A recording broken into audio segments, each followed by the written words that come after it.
Sherlock Holmes et l'affaire de la lettre empoisonnée, récit d'un meurtre des plus singuliers et des plus déconcertants, tel que rapporté par le docteur John H. Watson, docteur en médecine. Chapitre 1. L'encre qui a tué, où une lettre arrive à Baker Street, et avec elle l'ombre de la mort. C'est en ce mois de janvier 1887.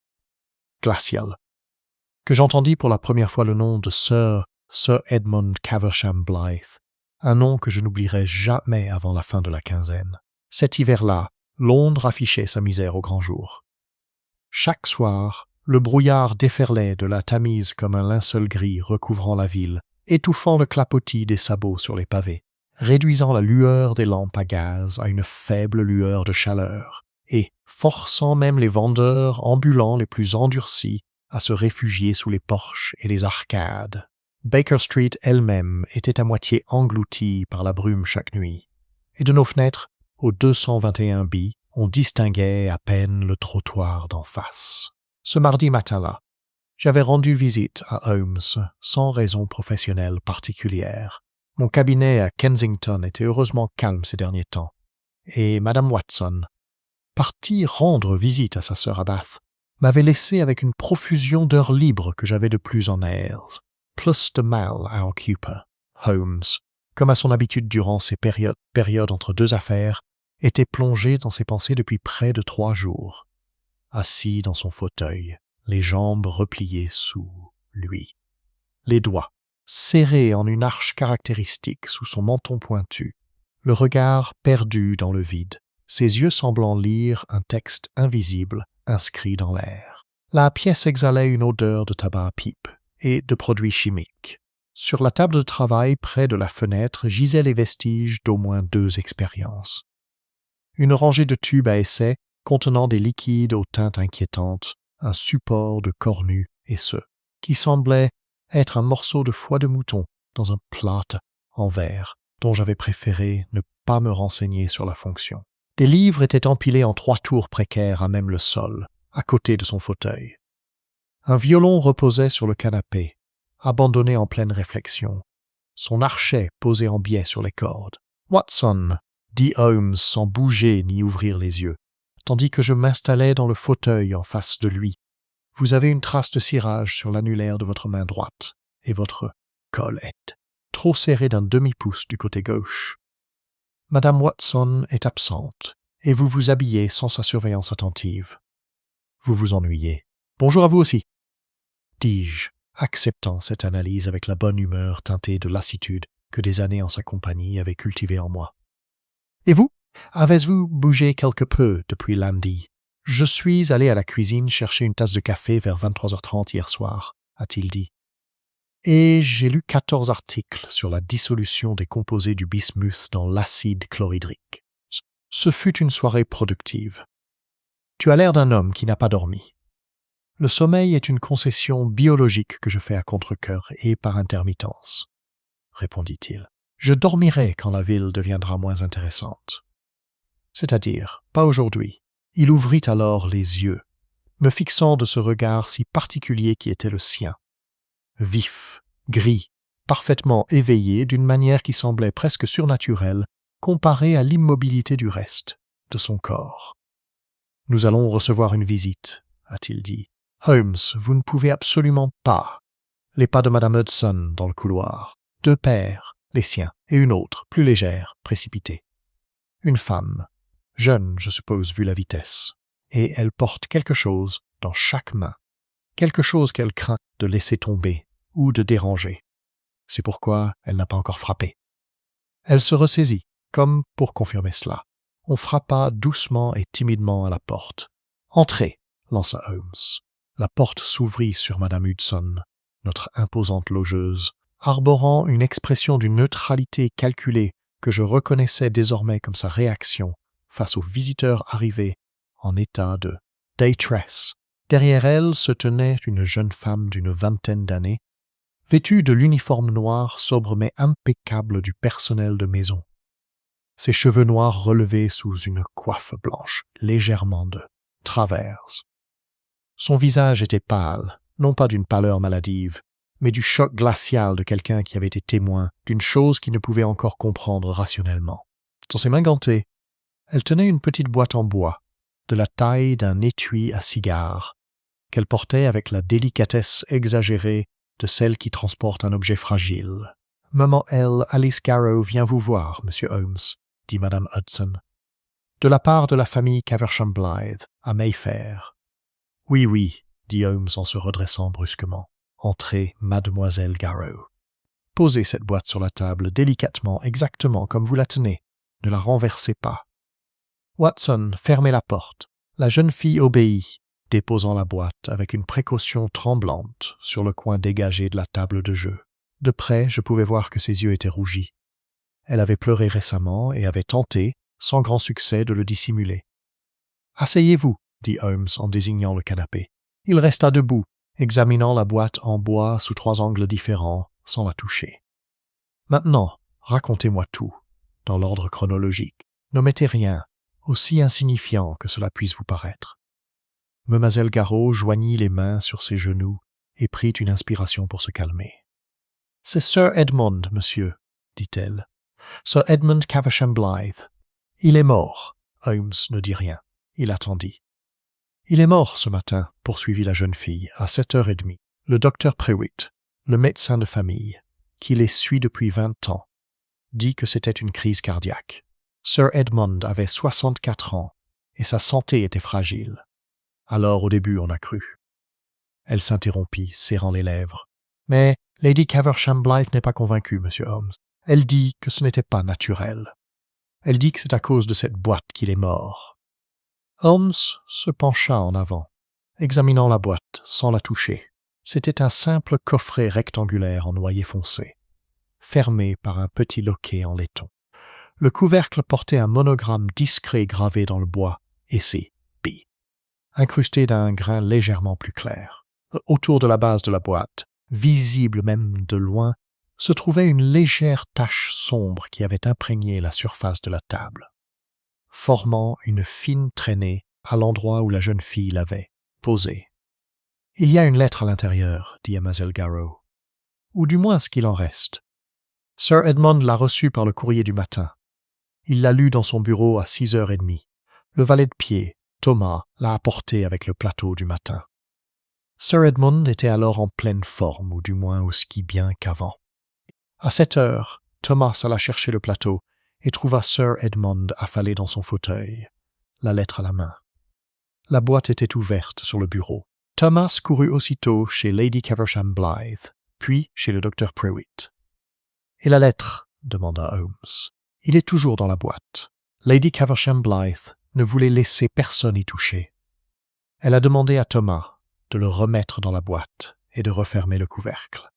Elle a dit qu'elle craignait qu'il soit empoisonné, monsieur. » Un silence de mort s'installa un instant dans la pièce. Dehors, un cheval de trait passa en claquant des sabots sur la pierre durcie par le gel, dans la rue en contrebas. « Une lettre empoisonnée, » dit Holmes d'une voix douce. Il se tourna enfin vers moi, et je vis dans ses yeux cette lueur si particulière, cette lueur intense et avide, qui n'apparaissait que lorsque quelque chose avait captivé son attention au plus profond de son être. « Watson, qu'en pensez-vous ?»« Ça s'est déjà produit, » dis-je avec précaution. « On a trouvé des témoignages de lettres enduites de substances toxiques, des dérivés d'arsenic, certains alcaloïdes, qui pouvaient être absorbés par la peau au contact. Cela nécessiterait une certaine ingéniosité. »« Absolument. » Il se retourna vers la boîte. « Mademoiselle Garrow, Sir Edmund avait-il des ennemis à votre connaissance ?» La jeune fille hésita. Une fraction de seconde seulement, mais Holmes l'a remarqué, et moi aussi. « Je suis femme de chambre, monsieur, » dit-elle. « Je ne suis pas au courant des affaires privées de la famille. »« Et pourtant vous avez hésité, » dit Holmes d'un ton aimable. « Qu'importe, nous découvrirons tout en temps voulu. Dites à Lady Caversham Blythe que monsieur Sherlock Holmes sera auprès d'elle dans l'heure. N'autorisez personne à entrer dans le bureau de Sir Edmund. Ne permettez à personne d'en sortir, pas même le plateau du petit déjeuner et son contenu. Et dites-lui, » il jeta un nouveau coup d'œil à la boîte, « qu'elle avait tout à fait raison d'être prudente. Lorsque la jeune fille fut partie, Holmes resta un long moment immobile à contempler la boîte en silence. « Eh bien, Holmes, dis-je enfin, est-ce vraiment possible, une lettre empoisonnée de cette manière ?»« Possible. » Il sourit ce sourire fin et précis qui trahissait une idée déjà en tête. « Ce n'est pas seulement possible, Watson. C'est, je crois, exactement ce qui s'est passé. Mais que ce soit intentionnel ou non, voilà la question qui m'intéresse ce matin. » Il enfila son manteau, prit son chapeau sur le porte-chapeau et était à la porte avant même que je me sois levé de ma chaise. « Venez, Watson, il nous faudra agir vite. Les secrets d'un mort ont la fâcheuse habitude d'être dissimulés par des proches bien intentionnés. Et je trouve que le rangement est l'ennemi de la vérité. » Chapitre 2. La maison du deuil à Mayfair, dans lequel Holmes et Watson arrivent à la résidence Caversham Blythe et découvrent que la maisonnée est un lieu de dissimulation considérable. La maison du 14 Portman Crescent était l'une de ces imposantes maisons mitoyennes géorgiennes qui bordent l'ouest de Mayfair, telles une rangée de messieurs âgés et dignes, larges épaules, impeccablement entretenues, et empreintes d'une froideur que l'argent peut acheter, mais que la chaleur humaine ne peut pénétrer. Ces grilles en fer noir luisaient même dans la grisaille de janvier, et le crêpe noir déjà fixé au heurtoir de la porte d'entrée. La marque victorienne traditionnelle d'une maison en deuil bruissait doucement dans l'air humide, tandis que Holmes et moi montions les marches de pierre. Nous fûmes aussitôt accueillis par un jeune valet de pied, Thomas, je supposais, dont les yeux exprimaient la tension particulière de celui qui a été témoin d'une mort et qui n'a pas encore reçu la permission d'en exprimer ses sentiments. C'était un jeune homme bien bâti d'une vingtaine d'années, aux cheveux blonds cendrés, vêtu d'une livrée impeccable qu'il portait avec la rigueur stricte d'un nouvel employé. « Lady Caversham Blythe est dans le salon du matin, monsieur, » dit-il en prenant nos manteaux et nos chapeaux. « Elle vous attend. »« Et le bureau ?» demanda Holmes en s'arrêtant au pied de l'escalier. « Au premier étage, monsieur. La porte est fermée. Quelqu'un y est-il entré depuis le départ du docteur Prewitt ?» Thomas hésita. « Monsieur J, c'est l'avocat, monsieur. Monsieur Barnaby Gilles. Il est arrivé il y a environ 1 heure et souhaitait entrer, mais madame a refusé. Ils ont eu une altercation à ce sujet, monsieur. Intéressant, dit Holmes d'une voix calme. L'avocat. Il classa l'information sans autre commentaire et suivit Thomas jusqu'au salon du matin. Lady Caversham Blythe n'était pas celle que j'avais imaginée. Son nom et la demeure m'avaient fait entrevoir une figure d'aristocratie fragile, une veuve tremblante, aux cheveux blancs, drapée de dentelle noire. Or, la femme qui se leva pour nous accueillir avait peut-être 50 ans. Elle conservait une beauté athlétique et déterminée. Des cheveux gris fer coiffés avec rigueur et des yeux bleus pâles, où se lisait plus de calcul que de chagrin. Elle portait déjà du deuil, ce qui laissait supposer qu'elle s'était habillée à la hâte ou qu'elle avait anticipé cette éventualité. Une distinction que Holmes, je le soupçonnais, avait perçue avant moi. « Monsieur Holmes. » Elle ne tendit pas la main.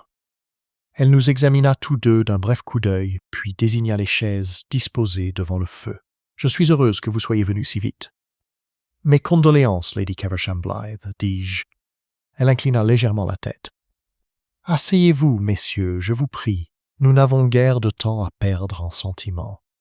Je souhaite vous expliquer pourquoi je vous ai convoqué, plutôt que de simplement accepter le verdict du docteur Prewitt. »« Je vous en prie, » dit Holmes en s'installant dans le fauteuil avec une aisance apparente. « Mon mari, » commença-t-elle en joignant les mains sur ses genoux avec le calme d'une femme qui a décidé que l'émotion était un luxe qu'elle ne pouvait se permettre pour le moment, 64 ans, et souffrait d'une légère arythmie cardiaque.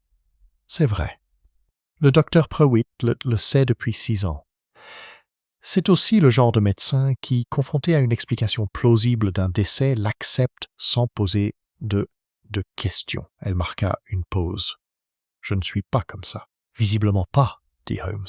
« Parlez-moi de cette lettre. »« Il est arrivé ce matin par la poste à 7 heures. Je ne l'ai pas vu arriver. Thomas l'a apporté avec le plateau du petit déjeuner.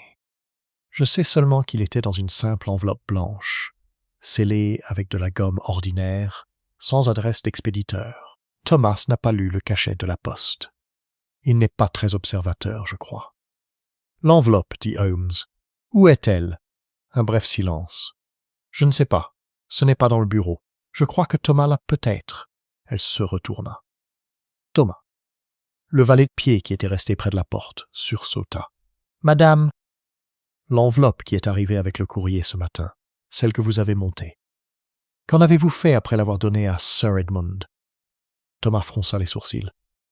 Je l'ai laissée sur le plateau, madame, avec l'autre courrier. Et lorsque vous êtes allé récupérer le plateau à 7 heures, l'enveloppe était-elle toujours là? Il réfléchit attentivement. Je ne crois pas, madame. Non, il y avait 2 autres lettres sur le plateau, provenant apparemment de correspondants commerciaux, mais aucune enveloppe blanche. Je n'y ai pas prêté attention sur le moment, je le crains. Holmes et moi avons échangé un regard. L'enveloppe avait disparu. Quelqu'un l'a enlevée, dit calmement Holmes, entre 6h30, lorsque Thomas a apporté le plateau, et 7 heures, lorsqu'il est revenu, ce qui signifie que quelqu'un d'autre était dans cette pièce pendant cette demi-heure. La mâchoire de Lady Caversham Blythe se crispa. Ou bien Sir Edmund l'a détruit lui-même avant d'être mis hors d'état de nuire. C'est possible, dit Holmes. Mais la question qui se pose alors est la suivante. Pourquoi un homme lisant une lettre jugerait-il nécessaire de détruire l'enveloppe avant même d'avoir fini de la lire? Personne n'avait de réponse à cela. J'aimerais voir le bureau, dit Holmes en se levant, et la lettre dans sa boîte, exactement comme vous l'avez envoyée. Et j'aimerais, avant de partir, parler à chaque membre de la famille présent ce matin. À chacun, sans exception. Lady Caversham Blythe se leva également. Je vais vous porter moi-même. Tandis qu'elle nous conduisait hors de la pièce, et en haut du large escalier recouvert de moquettes, Holmes s'arrêta un instant sur le palier pour examiner une petite table sur laquelle reposait un plateau en argent, du genre de ceux qu'on utilise pour les cartes de visite. 2 cartes et un bout de papier y étaient disposés. Holmes les parcourut du regard, avec la nonchalance méthodique d'un homme qui absorbe les informations comme une éponge absorbe l'eau, ses yeux les effleurant en une fraction de seconde.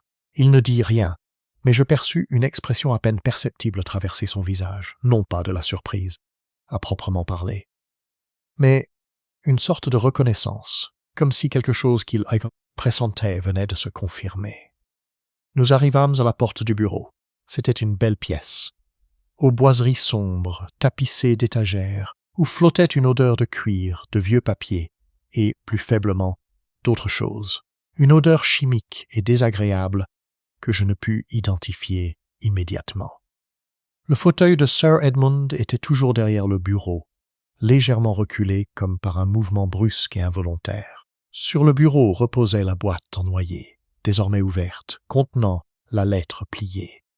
Un encrier en cristal scintillait sous la lumière grise de la fenêtre. Une plume était posée sur une lettre à moitié écrite, dans une main large et assurée. Le plateau du matin, celui en argent, était posé sur une table d'appoint, avec une théière, une tasse et sa soucoupe, une assiette de toasts intacts et 2 enveloppes commerciales, comme Thomas l'avait décrit. Holmes se déplaça dans la pièce avec une prudence extraordinaire, ne touchant rien au début, se contentant d'observer. Avec tout son corps, semblait-il parfois, avec une faculté qui dépassait la simple vue. Il se pencha pour examiner la chaise. Il étudia le plateau du bureau sous 3 angles différents. Il s'approcha de la fenêtre et examina le loquet. Fermé à clé, ai-je constaté, et aucune trace d'effraction au niveau de la serrure. Non, répondit Holmes.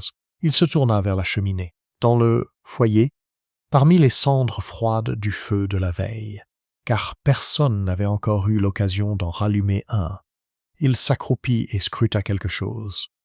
À l'aide d'une pince posée sur le support, il tâta délicatement les cendres.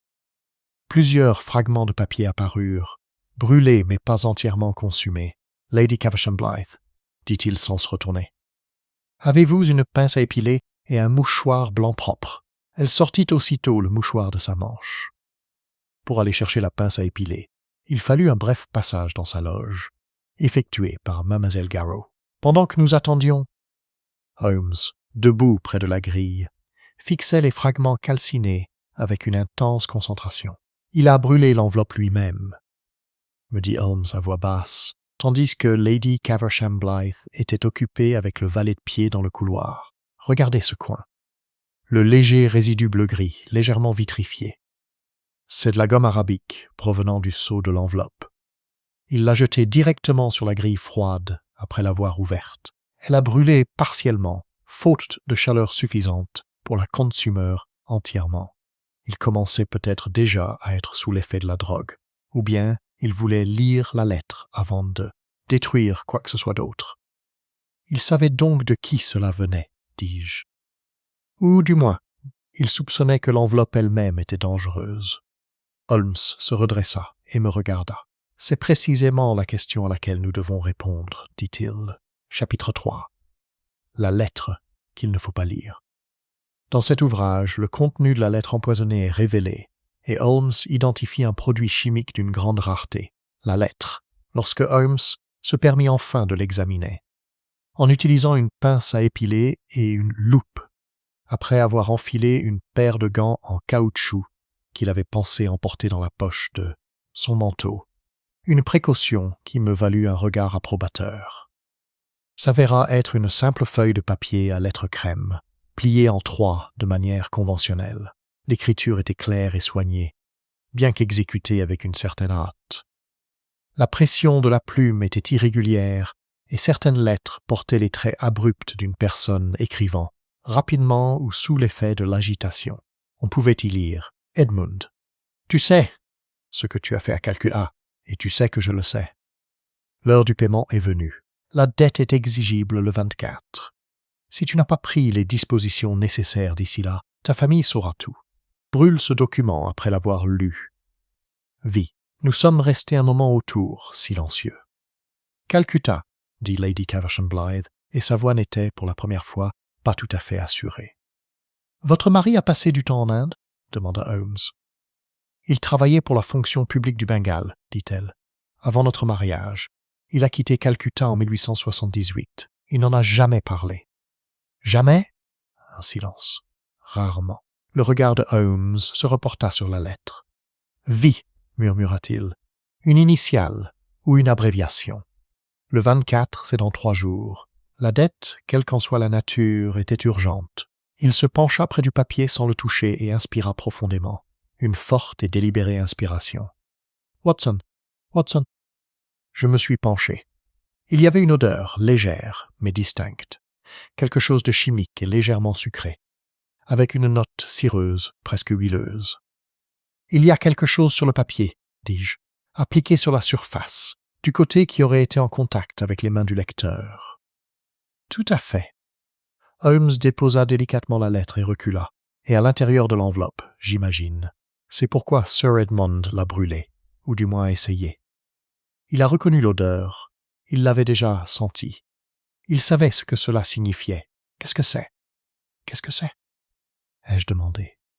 Holmes retira ses gants en caoutchouc et s'approcha de la fenêtre, les mains jointes derrière le dos, contemplant le ciel gris éteint. Je demande à mon laboratoire de le confirmer, absolument. Mais les caractéristiques, la légère douceur, la note cireuse, la rapidité d'action chez un homme de 64 ans souffrant d'insuffisance cardiaque, me font penser qu'il s'agit d'un dérivé, d'aconitine. Plus précisément, une préparation d'aconitine extraite de Aconiferos, l'aconie indien. Il est plus puissant que la variété européenne, absorbé par la peau. En particulier la peau sensibilisée des mains et du bout des doigts. Il provoque d'abord une sensation de picotement, suivie d'irrégularité cardiaque. Et chez une personne sensible, la mort peut survenir en 30 à 45 minutes. Lady Caversham Blythe était devenue très pâle. « Mon Dieu, la préparation devait être sophistiquée, » poursuivit Holmes en se retournant vers nous. L'aconitine est soluble dans l'alcool. On pouvait la dissoudre et l'appliquer sur le papier pendant sa fabrication, ou après.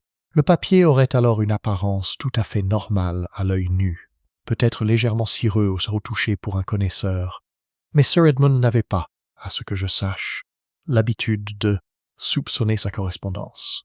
« Non, dit-elle faiblement. La lettre elle-même, dis-je, la demande de V, la référence à Calcutta, ne suggère-t-elle pas que l'expéditeur est le meurtrier? Cela laisse supposer que l'expéditeur avait un mobile, dit Holmes. La question de savoir si l'expéditeur et le meurtrier sont une seule et même personne, Watson, est la première à laquelle nous devons répondre.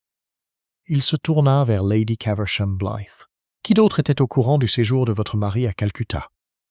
Qui pourrait avoir connaissance d'événements de cette époque? Elle resta silencieuse un instant.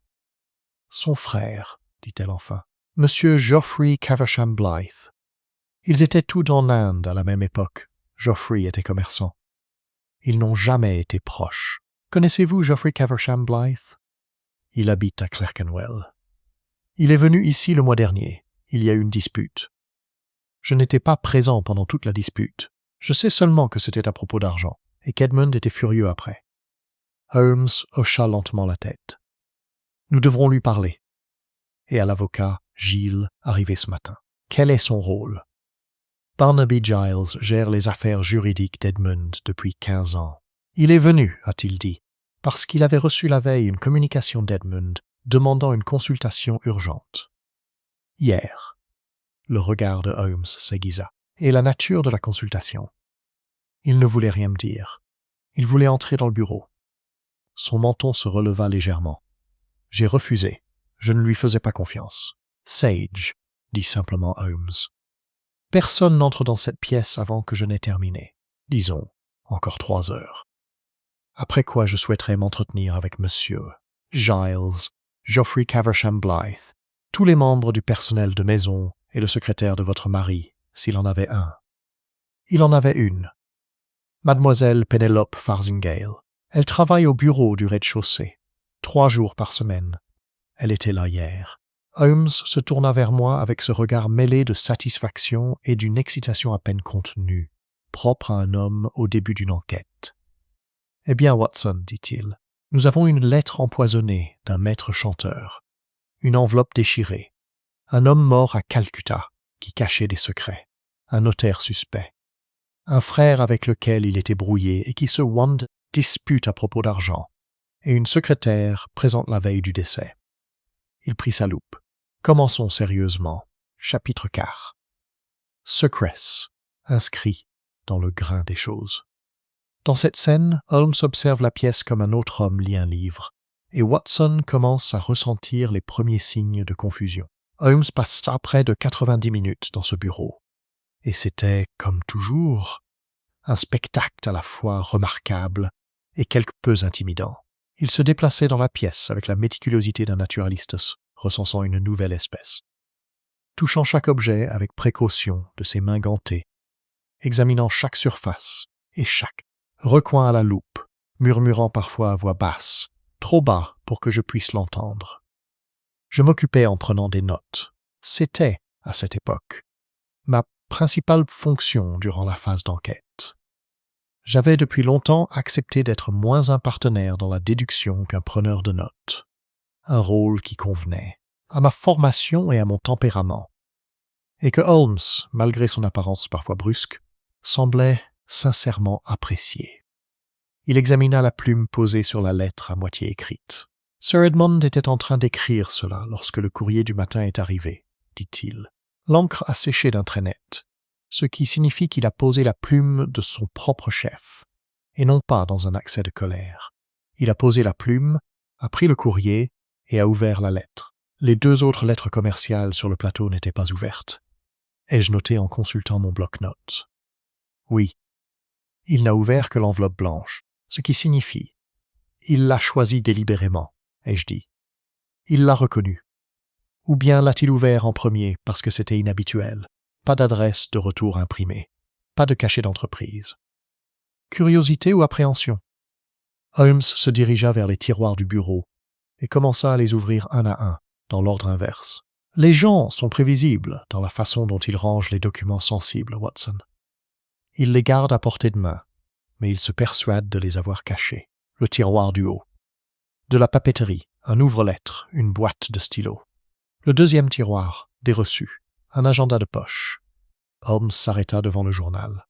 Il l'ouvrit et feuilleta les pages d'un geste rapide et assuré. J'observai son visage. « Il a utilisé un code, » dit Holmes. « Un chiffrement partiel. Les mots courants étaient abrégés. Les noms propres indiqués par une seule lettre. Intéressant. » Il étudia plusieurs pages, puis passa à autre chose, sans retirer le document. « J'en aurai besoin plus tard, mais regardez ici. » Watson. Il se tourna vers le troisième tiroir, qu'il dut tirer fermement. Il offrit une légère résistance. À l'intérieur se trouvait une liasse de lettres, ficelée d'une ficelle brune. Et en dessous, un mince porte-documents en cuir, du genre de ceux utilisés pour les documents de voyage. Il conservait les anciennes correspondances, ai-je dit. Oui, ce sont les années Inde. Regardez les dates. 1875 à 1877. Calcutta. Il examina le paquet sans le dénouer. Il y a une lacune dans la séquence. Voyez comment les lettres passent directement de novembre 1866 à mars 1867. 4 mois manquent. Et le dossier. Il l'ouvrit avec précaution, les doigts gantés. Document du bateau à vapeur. Son voyage de retour de Bombay, janvier 1868. Et, qu'est-ce que c'est? Il brandit une petite carte. C'était une carte de visite, ancienne et légèrement jaunie, l'encre passée mais encore lisible. On pouvait y lire, en caractères d'imprimerie, V. Hartington Bell, Esq. Marchand et commissaire, Calcutta. Au verso, d'une écriture différente et plus grande, figuraient 3 mots. Nous sommes carrés. Vie, ai-je dit. Vie, confirma Holmes. Il déposa délicatement la carte. Hartington Bell. Si c'est bien lui qui a écrit, alors ce qui s'est passé entre lui et Sir Edmund remonte à près de 20 ans. Les vieilles mémoires nourrissent les rancunes les plus tenaces, Watson. Il passa encore une demi-heure avec le reste de la pièce. Il constata une légère empreinte sur le cuir du sous-main, comme si un document lourd avait été récemment retiré. Une légère éraflure sur le parquet, par ailleurs impeccable près de la fenêtre, suggérant qu'un objet avait été traîné ou déplacé. Et, plus curieusement encore, une petite tache sur la doublure du rideau, à une dizaine de centimètres du bas, qui n'était ni de l'encre, ni de la cire, mais que Holmes identifia, après l'avoir soigneusement humé, comme étant de l'huile de lin. De l'huile de lin, ai-je répété. À quoi ça sert sur la doublure des rideaux? Holmes ne répondit pas immédiatement. Il resta immobile devant le rideau, tenant l'ourlet entre ses doigts gantés, fixant la tache d'huile d'une expression que j'avais appris, au fil des années, à associer non pas à la confusion, mais à cette quiétude intérieure particulière qui précédait une connexion significative. Puis il laissa tomber le rideau et se détourna. « Classez-le, Watson, » dit-il simplement. Chaque chose à son heure. Lorsque nous descendîmes enfin au salon, où l'avocat de la famille, mis Barnaby Giles, nous attendait patiemment, ou, à en juger par son expression, avec impatience, nous trouvâmes un homme, petit et trapu d'une 50aine d'années, à l'allure précise et alerte de celui qui gagne sa vie, en remarquant ce que les autres ne voient pas. Il portait une barbe grise soigneusement taillée et un costume anthracite d'une grande respectabilité. Il se leva à notre entrée, arborant une expression mêlant cordialité professionnelle et une certaine inquiétude vigilante. « Monsieur Holmes, dit-il, je vous connais de réputation, bien sûr. J'avoue être quelque peu surpris de vous voir ici. »« Je suis moins surpris, je crois, que vous ne le paraissez, » dit Holmes d'un ton aimable en s'asseyant. « Vous avez contacté Sir Edmund hier au sujet d'une affaire urgente. » De quoi s'agissait-il? Giles cligna des yeux. Il s'attendait manifestement à ce que ce soit lui qui pose les questions. « Je. Cela relève du secret professionnel. Je le crains. Les affaires de Sir Edmund sont... »« Sir Edmund est mort, » dit Holmes. « Dans des circonstances qui pourraient s'avérer criminelles. Le secret professionnel, dans de telles circonstances, devient un instrument bien plus complexe. » Il marqua une pause. « Je tiens également à préciser que l'obstruction à une enquête pour meurtre est une affaire que Scotland Yard prend très au sérieux. L'inspecteur Lestrade est, je crois, déjà en route, comme je le soupçonnais. Il s'agissait d'une invention délibérée. » Holmes n'avait rien dit à Lestrade, mais son effet sur Giles fut immédiat et manifeste. Le regard de l'avocat s'illumina. « Sir Edmund, dit-il lentement, m'a contacté il y a 2 jours. Il était préoccupé par son testament. Plus précisément, il souhaitait y apporter des modifications, avec une certaine précipitation, ce qui est inhabituel chez lui. C'était un homme mesuré et réfléchi en matière juridique. Quels amendements? Nouvelle pause. Il souhaitait annuler un legs. Un legs conséquent, environ 4000 livres, fait à son frère, Geoffrey. Il voulait que l'argent soit réaffecté à... Il a dit qu'il me le dirait à mon arrivée. Et a-t-il donné une raison pour ce changement? Aucun. Il avait peur, je crois. Le mot résonna dans la pièce avec un poids considérable. Effrayé, répéta Holmes. Un homme de 64 ans, un homme aisé et respecté, a eu suffisamment peur pour modifier son testament en l'espace de 2 jours. Il se rassit. Merci, monsieur Gilles. Vous m'avez été plus utile que vous ne l'auriez imaginé. Chapitre 5. Le frère qui sentait l'humidité. Dans cet entretien, Geoffrey Caversham Blythe est interviewé et se révèle être un homme aux contradictions intéressantes. L'inspecteur Lestrade arriva bel et bien. Ce non pas parce que Holmes l'avait convoqué, Estrast, mais parce que Lady Caversham Blythe, faisant preuve d'un jugement indépendant que Holmes jugeait plus admirable qu'incommode, avait envoyé son propre message à Scotland Yard ce matin-là. Lestrade arriva, comme toujours, avec l'air de quelqu'un persuadé de déjà comprendre la situation, et qui, par simple courtoisie, laissait Holmes confirmer ses conclusions. « C'est assez simple, » dit Lestrade, après avoir entendu le résumé de l'affaire dans le salon du matin. C'était un homme mince et brun, aux yeux vifs qui, de l'avis fréquent de Holmes, excellait dans l'observation mais était piètre interprète. Le frère. Il est censé hériter selon l'Ancien Testament, vraisemblablement. Sir Edmund était sur le point de le déshériter. Il y a eu une dispute le mois dernier au sujet de l'argent, et cette lettre, si elle provient de la même source, lui donne un motif pour faire taire Sir Edmund avant que le Nouveau Testament ne soit signé. Il y a aussi l'affaire V. Hartington Bell, ai-je dit. Lestrade fit un geste de la main. Une lettre de maître chanteur n'est pas forcément empoisonnée. N'importe qui aurait pu l'empoisonner. La question est de savoir qui y avait accès, qui avait un mobile et les moyens. Holmes, qui écoutait les yeux mi-clos, les ouvrit complètement à ces mots. Les moyens, dit-il, sont particulièrement intéressants.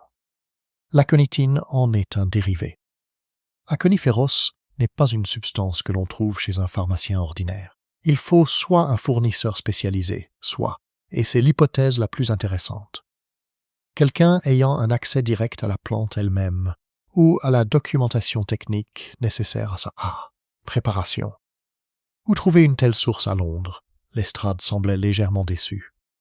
Nous allons examiner la question. Je vous en prie. En attendant, j'aimerais beaucoup m'entretenir avec Geoffrey Caversham Blythe. Geoffrey fut amené à la maison par un agent de police moins d'1 heure plus tard. Il était le frère cadet d'Edmund de 7 ans environ, et la ressemblance entre eux, que Lady Caversham Blythe confirma avoir été jadis frappante, s'était estompée sous l'effet d'une vie bien, déférente, tandis que Sir Edmund avait manifestement goûté à l'aisance des classes professionnelles. Geoffrey Caversham Blythe portait les marques plus discrètes d'un homme qui avait connu des sujets de temps plus fastes. Son manteau, de bonne qualité mais ancien, était soigneusement brossé, mais légèrement effiloché au poignet. Ses bottes avaient été récemment ressemelées. Ses vêtements étaient légèrement humides, comme s'il avait marché un certain temps dans le froid de janvier, et n'avait pas encore complètement séché. Il n'était pas, à mon avis, dépourvu d'intelligence. Il y avait une certaine vivacité dans son regard sous ses airs fanfarons. Mais il était aussi effrayé, et il portait sa peur à la manière, particulière des hommes habitués à affronter les situations difficiles avec agressivité. « Je n'y suis pour rien, » dit-il, avant même d'être complètement entré dans la pièce. « Je sais pourquoi on m'a amené ici, et je tiens à le dire clairement à vous tous. »« Asseyez-vous, monsieur Caversham Blythe, dit Holmes. Nous ne vous avons encore accusé de rien. Je constate que les accusations prématurées ont tendance à étouffer la vérité. » Geoffrey était assis, avec la réticence d'un homme qui a été dupé avant même de comprendre que la partie avait commencé. Il regarda Holmes, puis moi, puis Lestrade, d'un air calculateur. « Vous étiez à Calcutta en même temps que votre frère », a déclaré Holmes, de 1875 à 1878. « J'étais dans le commerce. Ce n'est pas illégal. »« Tout à fait. Et durant cette période, vous avez fait la connaissance d'un certain Monsieur V. Hartington Bell. » Une pause, brève, mais bien présente. Ce nom m'est familier. Je l'espère. Vous correspondiez encore avec lui il y a 6 mois. Holmes sortit de la poche de son manteau. J'avoue que je ne l'avais même pas vu la prendre dans son bureau. La petite carte de visite avec V. Hartington Bell sur le devant et nous sommes carrés au verso. Cette carte a été trouvée parmi les papiers de votre frère. L'écriture au verso. Holmes tourna la carte vers la lumière. Est la vôtre. Le visage de Geoffrey passa par plusieurs expressions rapides avant de se figer dans une expression d'une neutralité calculée. Edmund et moi avions beaucoup de connaissances en commun en Inde, y compris Hartington Bell, y compris plusieurs personnes. L'Inde n'était pas aussi grande qu'elle n'y paraît sur une carte. Y a-t-il eu un différend, demanda Holmes d'une voix calme, à Calcutta en 1866. Un différend financier, peut-être, de ceux qui nécessitaient un règlement, de ceux pour lesquels on pourrait écrire, au dos d'une carte de visite, ces mots. Nous sommes à égalité? Geoffrey serra les mâchoires. Il baissa les yeux sur ses mains, puis il leva les yeux, et quelque chose changea dans son regard. Une décision avait été prise. Il y avait un arrangement commercial, dit-il prudemment. Entre Edmund, moi et Hartington Bell, il s'agissait d'une licence commerciale. Une somme d'argent était en jeu. L'affaire était réglée. La carte était la façon pour Edmund de le confirmer. Et Hartington Bell réside-t-il actuellement à Londres? Je ne sais pas. Monsieur Caversham Blythe. Franchement, je ne sais pas. J'ai eu des contacts avec lui, par courrier, jusqu'au printemps dernier. Après ça, plus rien. Holmes l'observa longuement en silence. J'avais appris que ce silence n'était pas synonyme de vide.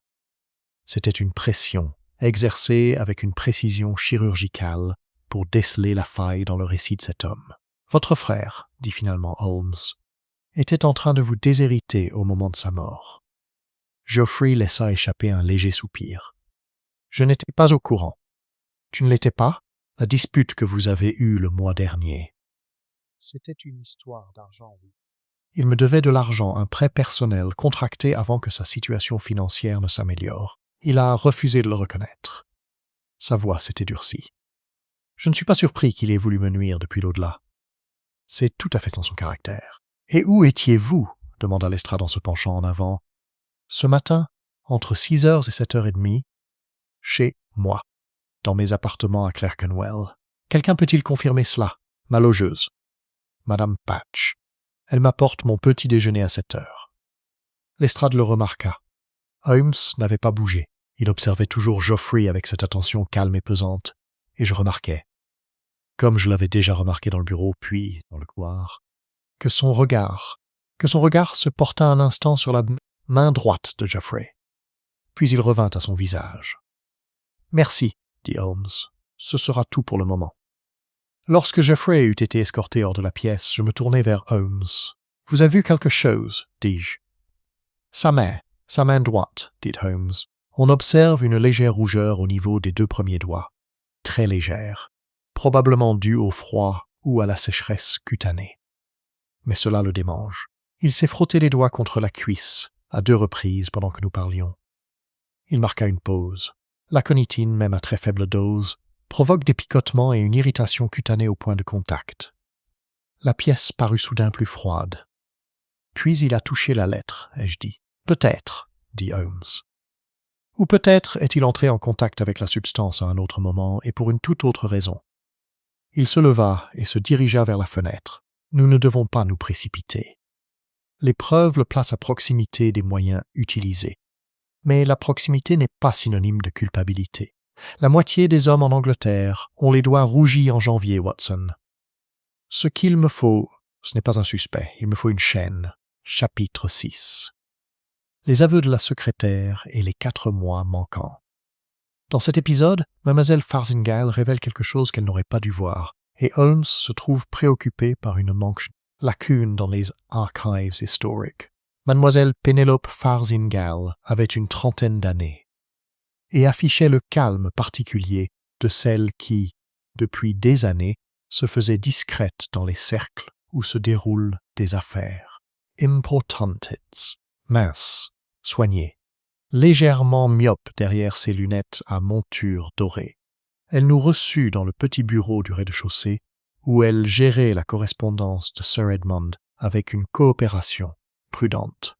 « Je travaille pour Sir Edmund depuis 4 ans, dit-elle, tandis que Holmes s'installait en face d'elle.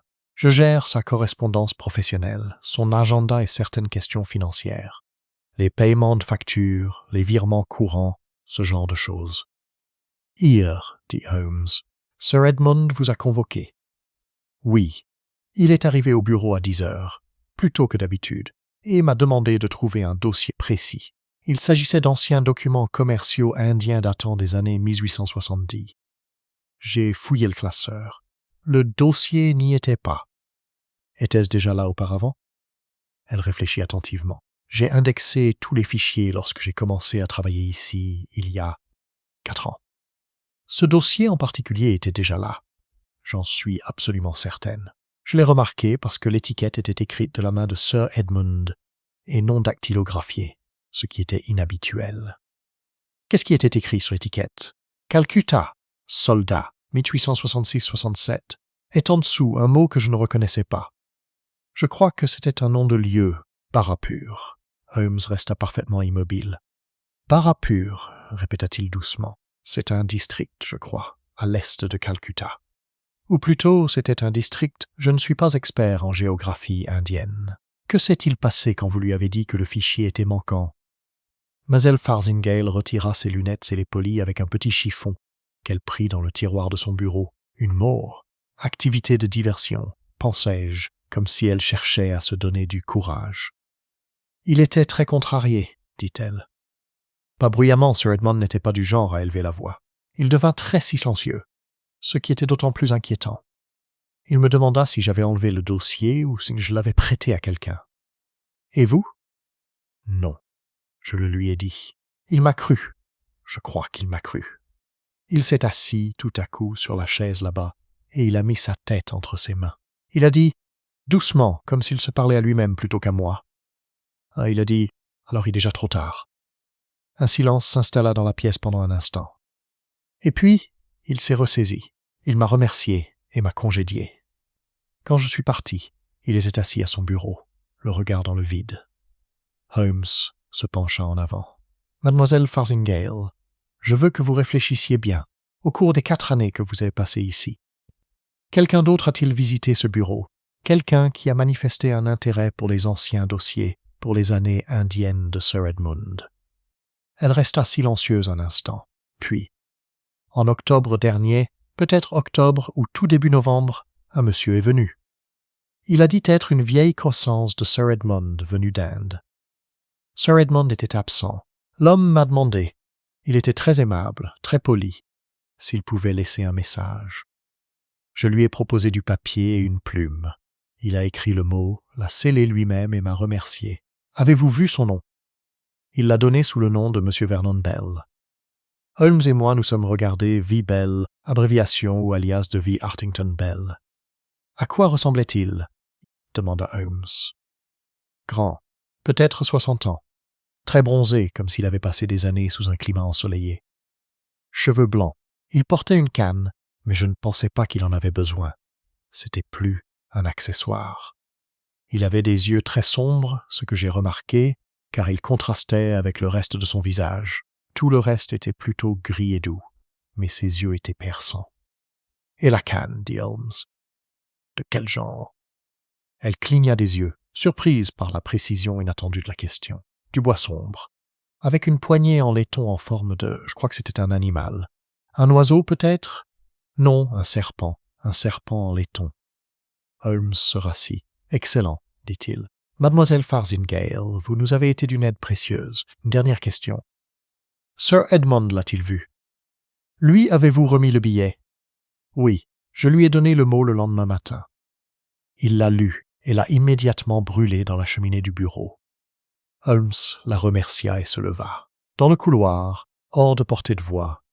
Il se tourna vers moi avec une lueur dans le regard qui me cueillait comprendre que l'affaire prenait forme, dans son esprit, en 3 dimensions.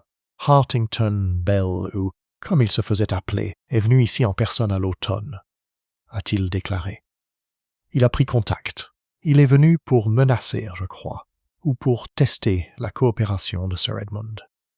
N'ayant reçu aucune réponse satisfaisante, il a envoyé la lettre, et le dossier manquant de 1866 seize les Sparshau de Barapur. Quelqu'un l'a volé, ai-je dit.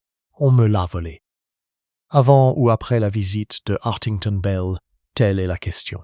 Et les 4 mois manquants dans la correspondance personnelle de Sir Edmund, de novembre 1866 à mars 1867, correspondent précisément à la période de Barapur. Il se dirigea vers la porte d'entrée, puis s'arrêta.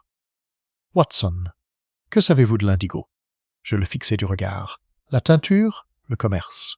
L'indigo du Bengale, cultivé dans toute la région de Barapur dans les années 1870, principalement grâce à un système de culture forcée qui a engendré de grandes difficultés et des poursuites judiciaires pour les planteurs concernés. La commission de l'indigo de 1860 avait déjà jugé ce système exploiteur, à la fin des années 1870. Tout marchand ou fonctionnaire britannique pris en flagrant délit de perpétuation de la culture forcée de l'indigo s'exposait à d'importantes conséquences juridiques et à une atteinte grave à sa réputation. Je l'ai alors aperçu, sa forme immense et lointaine, comme une côte entrevue à travers le brouillard. Sir Edmund pratiquait la culture forcée de l'indigo, je le crois. Et Hartington Bell, qui a peut-être participé, ou peut-être été témoin, ou peut-être aidé à dissimuler, a gardé ce secret pendant 20 ans et a maintenant choisi de l'utiliser. Holmes mit son chapeau. La question est, pourquoi maintenant? Qu'est-ce qui a changé? Que s'est-il passé ces 6 derniers mois pour que Hartington Bell décide que le moment était venu de réclamer son dû? Nous sommes sortis dans la rue froide de janvier et le brouillard nous a enveloppés comme un chapitre qui se termine. Chapitre Seb. Une visite au jardin des poisons dans lequel Holmes suit la piste chimique et découvre que quelqu'un l'a précédé. Holmes passa la matinée suivante, le mercredi 22 janvier, dans son laboratoire de Baker Street, et je l'observai travailler avec l'intensité concentrée d'un homme dénouant un nœud particulièrement fin. Il s'était procuré, par des moyens que je préférais ne pas connaître, un petit échantillon du papier de la lettre empoisonnée. Soigneusement prélevé sur le bord de la feuille, là où l'écriture ne s'étendait pas. Et l'avait soumis à une série de tests qui produisirent des précipités de couleurs variées et le firent marmonner, avec une satisfaction croissante. Une alcaloïde d'aconitine, confirme-t-il enfin, vers 11 heures du matin. Plus précisément de aconie féroce comme je le soupçonnais. La préparation présente des traces d'extraction à l'alcool, suivies d'une concentration. Il ne s'agit pas d'une méthode rudimentaire, Watson. Cela a nécessité des connaissances, du matériel et un accès à la plante elle-même. Aconie féroce. Cela se développerait-il en Angleterre? À l'abri, avec précaution. Les jardins botaniques royaux en possèdent 1 ou 2 spécimens. Il existe aussi plusieurs collections privées. J'en connais 4 rien qu'à Londres, appartenant à des passionnés de la flore alpine et himalayenne. Il cherchait déjà son manteau. Il y en a une en particulier que je souhaite visiter. L'établissement en question était curieux. Une pépinière fourniture de plantes, installée dans une grande serre victorienne à Fulham, était tenue par un certain Calder Prosper. Ce dernier avait passé 12 ans au Népal et dans l'Himalaya à collecter des spécimens végétaux, et avait, à son retour, établi un petit commerce réputé de matériel botanique rare. Holmes le connaissait, comme il connaissait tout ce qui touchait de près ou de loin à la chimie du danger, grâce à ses volumineux répertoires privés. Prosper en personne nous reçut dans l'intérieur chaleureux et embaumé de verdure de sa serre principale. Un homme d'une 50aine d'années, barbu, au teint rougeau, avec l'autorité naturelle de moine, quelqu'un qui se sent parfaitement à son aise dans son coin de paradis. Il était aimable, affable, et, lorsque Holmes expliqua la nature de notre demande en arrangeant soigneusement la vérité, visiblement mal à l'aise, Aconitum ferox, dit-il en faisant lentement tourner une truelle entre ses mains. Oui, j'en ai plusieurs. Elles sont conservées dans la zone interdite. Je n'autorise pas les visiteurs occasionnels à s'approcher des spécimens toxiques. Avez-vous récemment vendu, fourni ou donné accès à une quelconque partie de la plante, racines, feuilles ou graines, à qui que ce soit? Prosper posa la truelle. Il y a environ 3 mois, dit-il lentement. Un homme est venu. Il a dit qu'il était chercheur en médecine et qu'il avait une autorisation de l'University College. Il a acheté une quantité de racines séchées. Son nom? Bell. Vernon Bell. Il avait une carte. Holmes était parfaitement calme. Je vois. Et vous avez conservé une trace de cette transaction? Je tiens un registre de toutes les ventes de plantes toxiques. C'est mon obligation légale. Il ouvrit un tiroir de son établi et en sortit un livre de compte. Tenez, le 15 octobre, une once de racines séchées d'Aconitum ferox, achetée par Vernon Bell, adresse indiquée comme... Il plissa les yeux. Hôtel Langham, Portland Place. Holmes a noté l'adresse dans son carnet. Est-ce que Bell vous a contacté depuis? Il est revenu une fois, fin novembre. Il a dit qu'il lui fallait davantage de la même chose pour une deuxième fournée expérimentale. Je lui ai répondu que j'avais vendu tout mon stock de racines séchées et que la prochaine récolte n'aurait lieu qu'au printemps. Prosper marqua une pause.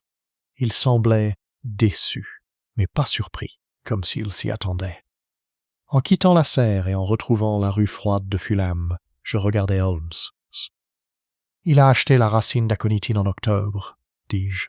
Mademoiselle Farthingale a dit qu'il s'était rendu au bureau de Sir Edmund en octobre ou novembre. Il s'y préparait déjà à cette époque. Le timing le confirme, dit Holmes, mais quelque chose me trouble encore. Il marcha en silence pendant une 50aine de mètres, son souffle formant de petits nuages dans l'air hivernal. Hartington Bell est un maître chanteur. La lettre exige un paiement, pas une vengeance. Un homme qui veut de l'argent ne tue pas sa source de revenus avant d'avoir été payé. La lettre est arrivée avant le 24, avant la date limite qu'il avait fixée. Pourquoi empoisonner un homme qu'on fait chanter avant qu'il ait eu l'occasion de payer? J'ai retourné la lettre. À moins que l'intention n'ait jamais été l'argent, ai-je dit, à moins que la lettre n'ait simplement eu pour but d'effrayer. Ou alors, Hartington Bell n'y a pas du tout placé le poison, a déclaré Holmes. Je me suis arrêté de marcher. Alors qui?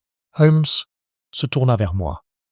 Et dans ses yeux se lisait ce mélange particulier d'excitation et de gravité que j'associais au moment où il avait perçu la véritable forme d'une chose que tous les autres avaient regardée sous le mauvais angle.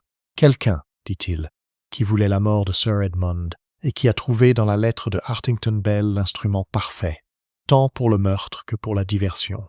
Il se remit à marcher, plus vite cette fois. Nous devons parler à Hartington Bell.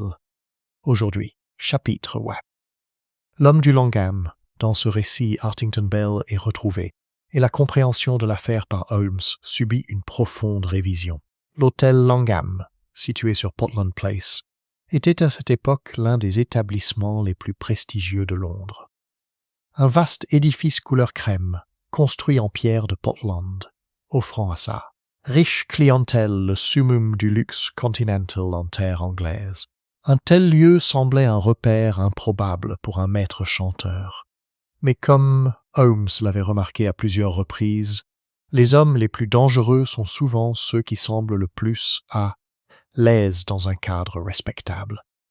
Nous nous sommes présentés à la réception et avons demandé à voir M. Vernon Bell.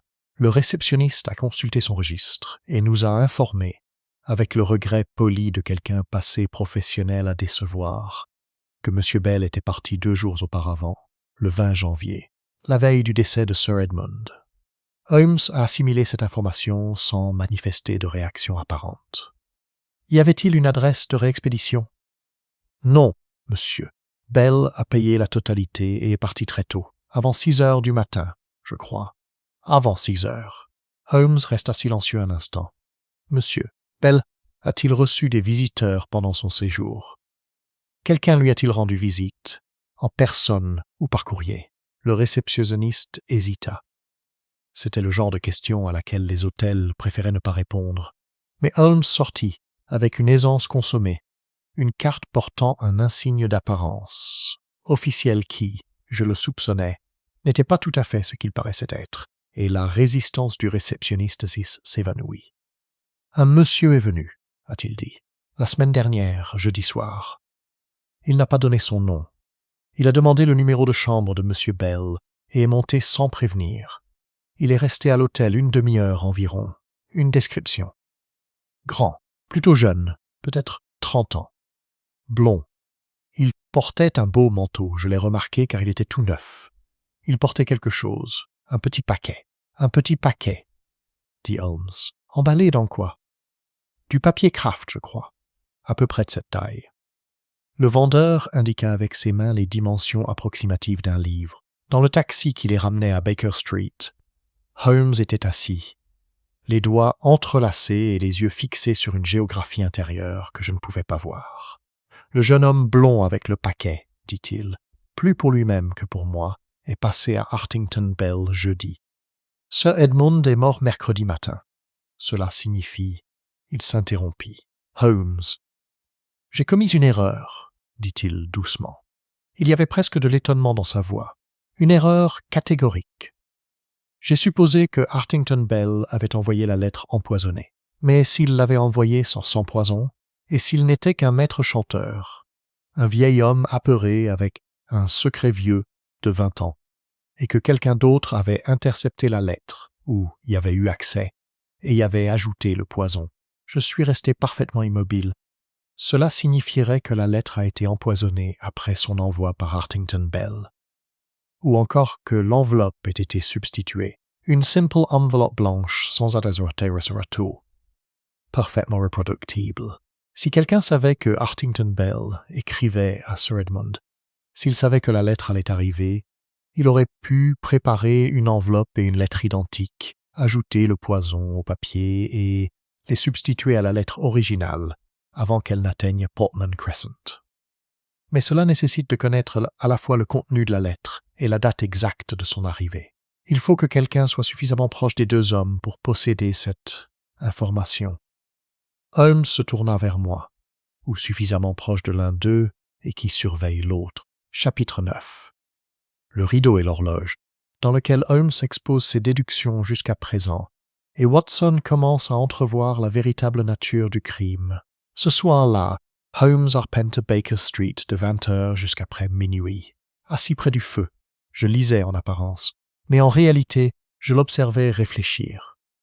Cette activité mentale intense et incessante, qu'il menait parfois en mouvement, comme si son corps avait besoin de bouger pour suivre le rythme de sa pensée. Par intermittence, il s'arrêtait, prenait la craie sur la cheminée. Il avait l'habitude, dans les cas plus graves, d'écrire sur une partie du mur que Madame Hudson considérait depuis longtemps comme un tableau noir informel, et écrivait un mot ou une phrase, parapure, indigo, Verbel Hartington, Wilderlin, Dwig's Road Coase, cheveux clairs, vers 10h. Il cessa complètement de faire les 100 pas et resta immobile devant les marques à la craie pendant 7 bonnes minutes.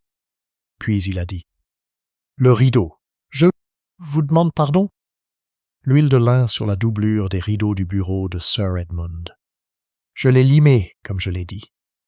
Mais je n'aurais pas dû. Ce n'est pas un détail, c'est essentiel. Il se retourna. L'huile de lin sert à la préparation et à l'entretien d'une catégorie d'instruments très spécifiques, Watson. On l'applique sur les mécanismes de certaines horloges, notamment les anciennes horloges de parquet à engrenage en bois. Elle est également utilisée pour l'entretien des armes à feu. J'ai revu le rideau dans mon souvenir, la légère tache, à 10 cm du bas, à l'intérieur de la doublure. Quelqu'un se cachait derrière le rideau, dis-je lentement, dans ce bureau, et cette personne portait soit une horloge, ce qui n'a aucun sens, soit une arme. Ils ne se cachaient pas, dit Holmes.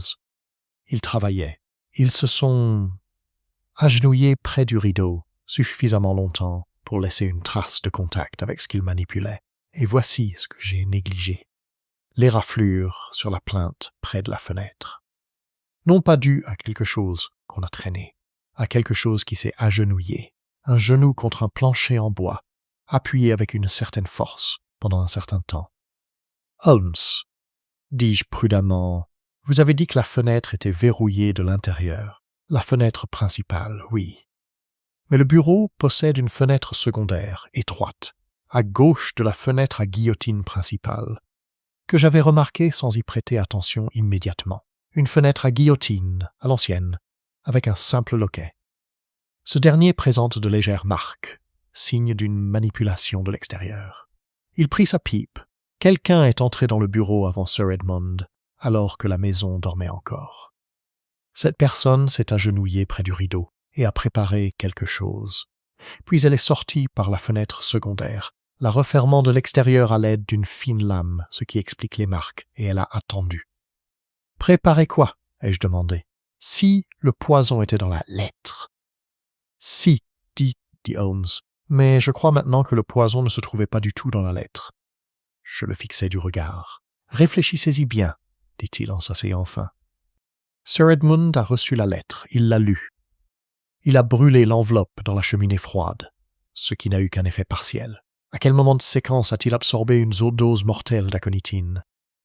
La lettre nous dit de supposer que c'est elle qui l'a provoqué. Mais que se passerait-il si nous examinions ce qu'il a touché d'autre ce matin-là? Le plateau du petit-déjeuner, dis-je. La tasse de thé. Toast. Le stylo, dit Holmes, celui qu'il avait pris sur le bureau pour reprendre la lettre qu'il avait laissée à moitié écrite. Et si le corps de ce stylo avait été enduit de la préparation à l'aconitine, il l'aurait tenu entre ses doigts le temps nécessaire pour absorber une dose mortelle. La lettre était une fausse piste. Placée opportunément dans le plateau pour que nous la trouvions, orientant notre attention vers un maître chanteur qui pourrait être totalement innocent de meurtre. Le silence dans la pièce fut, pendant un instant, tout à fait total. Alors la lettre empoisonnée, dis-je, la lettre que nous avons traitée comme une arme, pourrait bien n'être qu'une simple lettre. Menaçante, certes. Un chantage, assurément, mais pas l'instrument du meurtre. Exact, les yeux de Holmes brillaient d'une lueur intense. Et celui qui a orchestré tout cela connaissait la lettre de Hartington Bell. Il savait qu'elle allait arriver. Et l'a utilisée avec une économie de moyens remarquable, à la fois comme couverture et comme diversion. Tandis que tous les regards, y compris les nôtres, étaient rivés sur la lettre, la véritable arme était posée sur ce bureau. Le stylo. Mais nous devons amener Lestrade. Ah, pas encore. Holmes leva la main. Si nous agissons maintenant, nous alertons notre cible. Il faut examiner le stylo. Et nous devons savoir qui était au courant du projet d'Hartington Bell d'envoyer cette lettre. C'est la clé de voûte, Watson. C'est le fil qui, une fois tiré, fera tout basculer. Chapitre X. La canne à tête de serpent, dans lequel Hartington Bell est retrouvé vivant et terrifié, et fournit la pièce finale du plan. Le matin du 23, Holmes quitta Baker Street, avant que je sois vraiment réveillé. Il laissa un mot de sa main crispée et précise. « Je suis parti chercher Bell. Ne contactez pas encore Lestrade. Attendez-moi à Portman Crescent à midi. Soyez dans la salle du matin, pas dans le hall. » J'ai passé les heures suivantes avec une agitation que des années de fréquentation de Holmes m'avaient rendue familière sans pour autant la rendre agréable. À midi, j'étais à Portman Crescent comme convenu, assise dans le salon avec Lady Caversham Blythe et une tasse de thé dont je n'avais guère envie. Lorsque Holmes arriva, ponctuel à la minute près, le manteau humide de la brume matinale, les yeux pétillants. Il avait trouvé Hartington Bell, ou plutôt, Hartington Bell l'avait trouvé. Le vieil homme s'était présenté à Baker Street à 10 heures du matin, après avoir appris la mort de Sir Edmund dans le journal et s'être trouvé dans un état proche de la panique. Il était, rapporta Holmes, véritablement bouleversé. Non pas de chagrin, mais de terreur. Il ignorait tout du poison, dit Holmes en s'installant dans le fauteuil face à nous. Il a envoyé la lettre, il me l'a dictée presque mot pour mot, et elle correspond. Mais il jure sur tout ce qui lui est le plus sacré que la lettre qu'il a envoyée a été écrite sur du papier A, en tête de son hôtel. Il l'a mise lui-même dans une simple enveloppe blanche, l'a scellée avec sa langue et l'a postée depuis la boîte aux lettres, située devant le Langham le matin du 19. Mais la lettre que nous avons trouvée, dis-je, le papier, l'aconitine, Ce n'était pas la lettre de Hartington Bell, dit Holmes. Ou plutôt, elle l'était et elle ne l'était pas. Les mots sont bien les siens. Mais le papier n'est pas celui de Langham. J'ai vérifié. Le papier Langham a un filigrane distinctif. Je l'ai confirmé ce matin avec le directeur de l'hôtel. Le papier de la lettre empoisonnée n'a pas de filigrane. C'est une feuille complètement différente. La main de Lady Caversham Blythe se crispa sur sa tasse de thé. « Quelqu'un a recréé la lettre, dis-je. Ils en connaissaient le contenu. Soit grâce à Hartington Bell lui-même, soit grâce à une interception. Et ils l'ont réécrite sur du papier empoisonné, dans une simple enveloppe blanche en aluminier, apparence identique, et l'ont substituée à l'original par la poste. « Voilà la construction, » dit Holmes. Il se tourna vers Lady Caversham Blythe. « Et Hartington Bell m'a confié autre chose d'une grande importance. En octobre, lorsqu'il visita cette demeure et y laissa son mot, il fut vu brièvement accueilli à la grille par un jeune homme qui se présenta comme le secrétaire particulier de Sir Edmund. Il donna le nom d'Alton. » Lady Caversham Blythe resta bouche bée. Edmund n'avait pas de secrétaire particulier. Il avait Mademoiselle Farzingal, mais ce n'est plus un jeune homme. « Non, » répondit Holmes.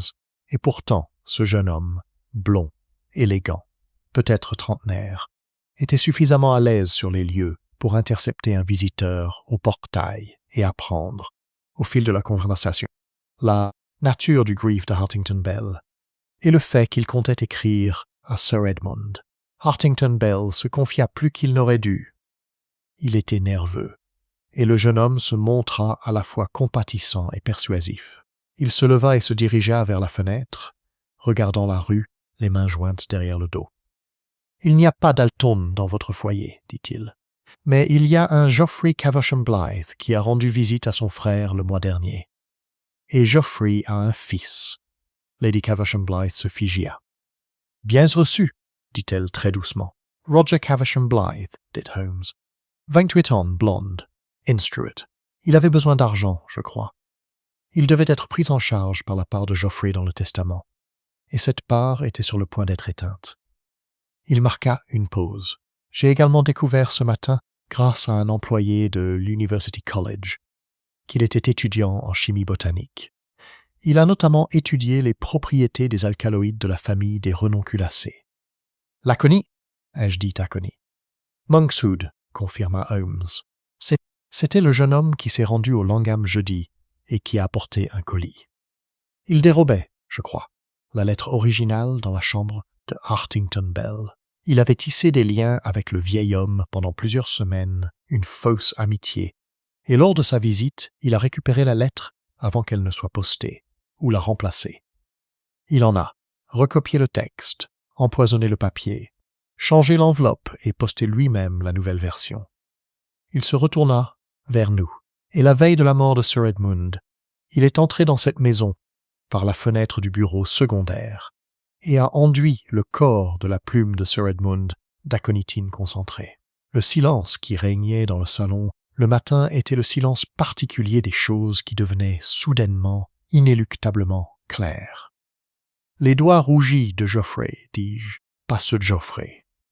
Il les a transmis d'une manière ou d'une autre. À cause de la préparation à l'aconitine, dit Holmes. Geoffrey était dans les appartements de Roger. Je crois qu'il a manipulé quelque chose, sans le savoir. Peut-être un pot, peut-être un chiffon. Il n'a pas été empoisonné car la dose était insuffisante pour un adulte en bonne santé, mais suffisante pour provoquer l'inflammation et les démangeaisons. Chapitre. Le piège au cabinet de l'avocat, dans laquelle Holmes met son plan à exécution, et la vérité éclate au grand jour. Le matin du 24, date butoir fixée par la lettre de Hartington Bell, Holmes mit à exécution un plan qu'il avait élaboré avec le soin et la précision qu'il apportait à tout ce qui nécessitait la gestion des impulsions humaines. Il envoya 3 messages. Le premier était adressé à Roger Caversham Blythe sur du papier en tête du cabinet de M. Barnaby Giles, obtenu avec la coopération quelque peu déconcertée de l'avocat, informant Roger que le testament avait été officiellement modifié et qu'il devait passer au cabinet cet après-midi à 14 heures pour discuter d'une question urgente concernant la succession. La seconde lettre était adressée à l'inspecteur Lestrade, avec un résumé bref et, comme à son habitude, laconique de la situation, lui demandant de placer 2 agents en civil aux alentours des bureaux de Giles à Gray's Inn avant 1h30. La troisième lettre, il l'envoya à Geoffrey Caversham Blythe. Un billet soigneusement rédigé, laissant entendre que son fils pouvait se trouver dans une situation critique et que Geoffrey devait tenir prêt à coopérer pleinement avec les autorités. Holmes estima que Geoffrey, dans une sorte de brouillard, d'incertitude, avait pressenti que quelque chose clochait et s'était réfugié dans le confort d'une ignorance volontaire. Sous la pression adéquate, il finirait par craquer. J'ai accompagné Holmes à Gray's Inn, où Giles avait mis sa salle de conférence privée à notre disposition. Nous sommes arrivés à 1h et avons attendu. Roger Caversham Blythe est arrivé à 14h07. Il était exactement comme Mademoiselle Farthingale n'avait pas réussi à le décrire, car elle ne le connaissait pas, et exactement comme le réceptionniste de Langham s'en était une idée. Grand, bien bâti, avec un visage ouvert et agréable, il laissait entrevoir un regard d'une intelligence remarquable. Il portait son beau manteau. Neuf, ai-je remarqué, et il se tenait avec l'assurance décontractée de celui qui a l'habitude d'obtenir ce qu'il veut en se faisant passer pour ce qu'il n'est pas. Il s'arrêta net en apercevant Holmes. Un instant seulement, une brève suspension du mouvement, avant que son visage agréable ne reprenne forme. « Monsieur Holmes, dit-il, je ne vous attendais pas. Je ne m'attendais pas moi-même à être ici, dit Holmes d'un ton aimable. Asseyez-vous, monsieur Caversham Blythe. Il y a certains points concernant la succession de votre oncle qui nécessitent des éclaircissements. » Roger était assis, avec ce calme fluide et délibéré de quelqu'un qui court très vite dans son esprit tout en gardant son corps parfaitement immobile. « Je crois comprendre qu'il y avait une question concernant le testament, » a-t-il déclaré. « Plusieurs questions, » dit Holmes. Il posa un dossier sur la table. Il était vide, mais Roger ne pouvait pas le voir. Votre oncle était en train de modifier son testament au moment de son décès. Il supprimait notamment un legs important à votre père. Vous étiez au courant? Mon père a mentionné qu'il y avait un différend, dit Roger avec précaution. Le différend portait sur un prêt, du moins c'est ce qu'affirmait Geoffrey. Mais Sir Edmund a déclaré à son avocat, la veille de sa mort, que l'argent devait être retenu pour des raisons qu'il n'a pas précisées. Vous lui avez rendu visite ce jour-là, n'est-ce pas? Dans l'après-midi. Une brève hésitation. J'ai appelé brièvement. Il n'était pas chez lui. Mademoiselle Farthingale vous a vu dans le hall d'entrée à 3h, dit Holmes. C'était une invention soigneusement orchestrée. Vous avez brièvement échangé quelques mots avec elle. La mâchoire de Roger bougea légèrement. Il était en pleine réflexion, cherchant à déterminer ce que Mademoiselle Farthingale avait dit, ou non, s'il s'agissait d'un test ou d'une affirmation, et ce que l'on savait déjà. « Il se peut que je sois intervenu brièvement, » a-t-il déclaré. « Et avez-vous participé à l'étude à un moment quelconque de cette visite ?» Un silence. « Non. » Étrange. La fenêtre secondaire du bureau. L'ancienne fenêtre à guillotine à gauche de la fenêtre principale porte des traces d'effraction. Des rayures sur le loquet, compatibles avec une lame fine, le genre de lame qu'on trouve sur un canif. Un canif comme celui que je vois que vous portez dans votre poche de poitrine. La pièce était parfaitement calme. Roger regarda Holmes. Holmes regarda Roger. Entre eux régnait le silence particulier d'un homme qui hésite sur la direction à prendre dans une pièce sans issue. « Je pense, » dit Roger d'un ton prudent et mesuré, comme quelqu'un qui n'a pas totalement abandonné l'idée de s'évader, que vous parlez sans preuve. « Permettez-moi donc de vous parler de ce que je possède, » dit Holmes. Il sortit de la poche de son manteau un petit tube de verre fermé par un bouchon de liège. À l'intérieur se trouvait un résidu brun et cristallin. De l'aconitine, extraite du corps de la plume de votre oncle. Votre oncle n'est pas mort d'une crise cardiaque, monsieur Caversham Blythe. Il est mort d'un empoisonnement aigu à l'aconitine, absorbé par contact avec une plume que vous aviez enduite de cette substance au petit matin du 22 janvier. Vous aviez acheté la racine, sous le nom de Vernon Bell, empruntant un nom que vous aviez entendu Hartington Bell utiliser auprès d'un fournisseur de plantes à Fulham en octobre. Vous avez ensuite préparé un extrait concentré que vous avez appliqué sur la plume à LED, entre autres instruments, d'un applicateur lubrifié à l'huile qui a laissé une trace d'huile de lin sur la doublure du rideau du bureau lorsque vous vous êtes agenouillé à côté. Et vous avez substitué une lettre empoisonnée à l'original de Hartington Bell afin de détourner les soupçons vers une tierce personne. Roger ne dit rien. Son visage était devenu complètement figé. Le plan était élégant, dit Holmes d'un ton étonnamment neutre, sans la moindre trace d'admiration. De toute façon, votre oncle était mourant, vous vous disiez sans doute. Vous ne faisiez qu'accélérer le processus.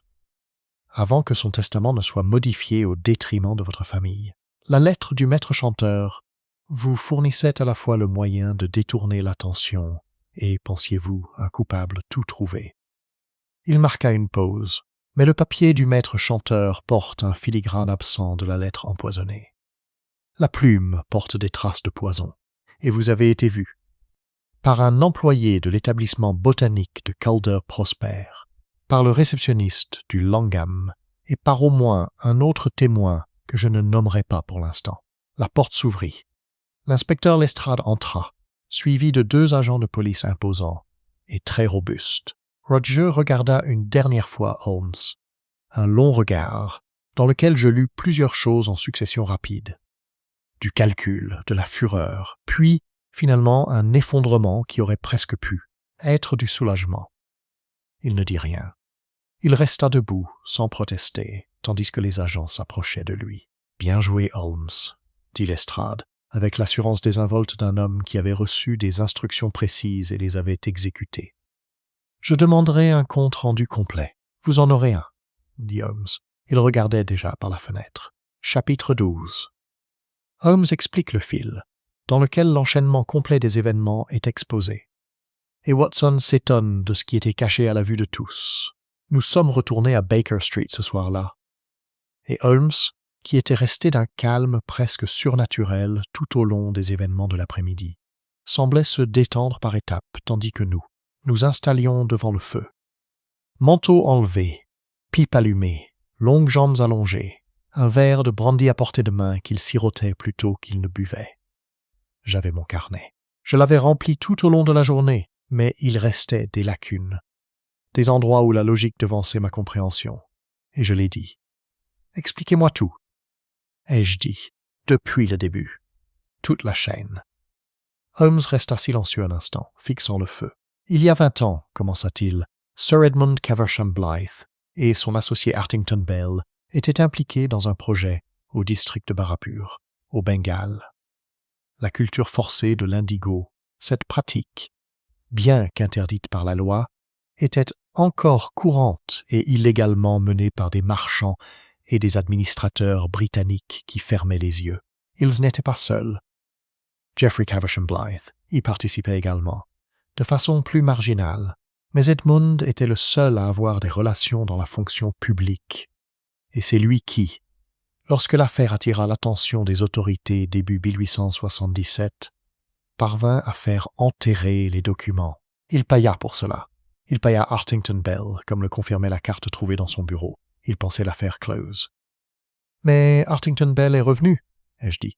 La situation financière d'Hartington Bell s'était dégradée. Il avait passé 20 ans en Orient, d'abord en Inde, puis à travers l'Asie du Sud-Est, et était rentré en Angleterre l'année précédente avec bien peu de résultats et le sentiment croissant de n'avoir jamais été suffisamment indemnisé pour les risques encourus et le silence qu'il avait gardé. Il contacta d'abord Geoffrey, ce qui provoqua la dispute à Portman Crescent. Geoffrey n'avait pas d'argent et oriente Hartington Bell vers Edmund. Face au refus de ce dernier, Hartington Bell rédigea la lettre de chantage, et Roger l'a interceptée. Roger observait la situation. Il savait que Hartington Bell existait. Il l'avait rencontré à la porte, et lui avait soutiré des informations en octobre. Il savait qu'une lettre était en route. Grâce à son amitié avec Hartington Bell, tissée au fil des semaines avec une grande finesse, il avait accès à la chambre d'hôtel du vieil homme. Il s'y rendit le jeudi soir, soi-disant pour remettre un colis. Holmes prit sa pipe.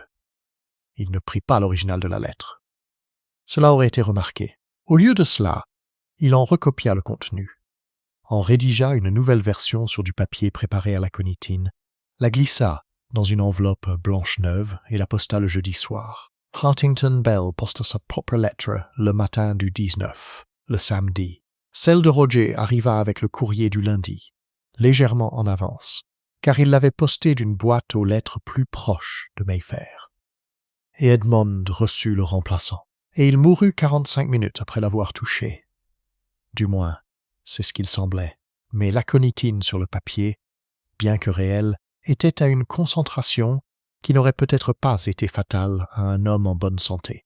L'état cardiaque de Sir Edmond rendait l'issue plus certaine. Cependant, Holmes posa sa pipe. Je crois que la plume était l'arme principale. Roger ne pouvait être certain que la lettre seule suffirait.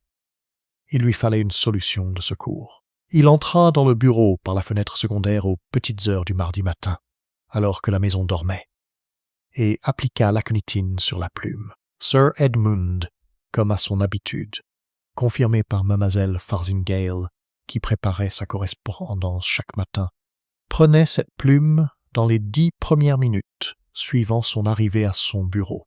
Entre la lettre et la plume, une dose mortelle était pratiquement garantie. Je suis resté un instant à méditer sur cette idée. Il a utilisé la lettre du maître chanteur à la fois comme diversion et comme arme secondaire, ai-je dit. Si l'on avait trouvé uniquement le stylo, cela aurait soulevé des questions. Mais avec la lettre du maître chanteur sur place, tout le monde, Lestrade, Lady Caversham Blythe, même nous, s'est focalisé sur elle comme sur l'instrument principal. Et ainsi, la plume resta sur le bureau, inutilisée tandis que toutes les investigations convergeaient vers Hartington Bell. La voix de Holmes était calme, mais j'y percevais cette nuance particulière, ni tout à fait du reproche, ni tout à fait de la satisfaction, propre à un homme qui repensait à une piste qui avait failli le mener à l'erreur. Le rideau, c'est ce qui a sauvé la chaîne, Watson. Une petite tache d'huile de lin sur la doublure d'un rideau, à 10 centimètres du sol. Cela m'a indiqué que quelqu'un s'était agenouillé là, manipulant quelque chose de gras, et la seule chose dans ce bureau qui aurait pu plausiblement nécessiter d'être huilé. C'était un stylo, dis-je. Un vieux stylo. Le corps était en ébonite, et la section nécessitait parfois un nettoyage. L'huile de lin aurait été le produit idéal. Il était préparé, dit Holmes. Il connaissait le stylo. Il était déjà entré dans ce bureau, probablement lors d'une visite de la famille. Il avait remarqué le stylo, noté son âge, et savait qu'une couche d'aconitine dissoute dans une base huileuse se déposerait sur la surface sans laisser de traces visibles et serait absorbée au contact. Il regarda le feu. Roger Caversham Blythe n'est pas un improvisateur. C'est un homme réfléchi. Dans d'autres circonstances et avec d'autres choix, il aurait pu... Il s'interrompit. Mais il ne l'était pas. Et un homme est, en fin de compte, le fruit de ses choix. Et Geoffrey, ai-je demandé. Il ne sera pas poursuivi. Il a manipulé, sans le savoir, un des récipients contaminés de Roger lors d'une visite dans la chambre de son fils, ce qui explique la légère irritation à ses doigts. Il se doutait de quelque chose, je crois, mais il n'arrivait pas à se résoudre à l'admettre. Je ne pense pas qu'il échappera aux conséquences de son refus de voir. Holmes leva son verre de cognac, l'examina, puis le reposa. C'est une punition d'un autre ordre. Et Hartington Bell, c'est un maître chanteur, et il devra en répondre en temps voulu. Mais ce n'est pas un meurtrier. Il peut s'estimer heureux de cette distinction. Nous sommes restés assis un moment, en silence. Le feu crépitait, dehors.